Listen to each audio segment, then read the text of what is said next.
লক্ষ লক্ষ বন্ধু না থাকার চেতে একজন এইরকম বন্ধু থাকা জীবনে বড় দরকার। তোমাকে কতবার বলেছি বাড়ি থেকে বেরোনোর সময় আমাকে বলে যাবে, আর এদিকে বন্ধুরা এসে হরেন দিচ্ছে। আর এই বেটা ধাস, তোকে আমি কতবার বলেছি না আমি ফোনে কথা বলতেছি, তারপরে সে হরেন দিচ্ছিস। আমি যাবো না, তোরা যা এখান থেকে সর, আমি ব্যস্ত আছি এখন।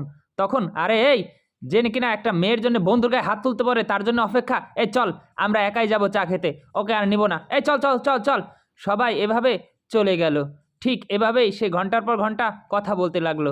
আর এভাবেই সে কথা বলছে, আর এভাবেই কিছুক্ষণ কথা বলার পর অপেক্ষা করে পিছনে তাকিয়ে দেখলো যে বন্ধুর গায়ে হাত তুললো সেই বন্ধুটাই দাঁড়িয়ে আছে।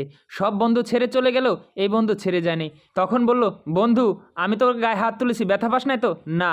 আরে তুই তো আমার সত্যিকারের বন্ধু, যে কিনা তাকে মারলে কাটলে কষ্ট দিলেও ছেড়ে যায় না। সত্যি এরকম বন্ধু পাওয়া জীবনে ভাগ্যের ব্যাপার। লক্ষ বন্ধু যা না করবে, এরকম একটা বন্ধু আপনার জীবনে ততটাই উপকারে আসবে। ভিডিওটি ভালো লাগলে শেয়ার করে দিবেন।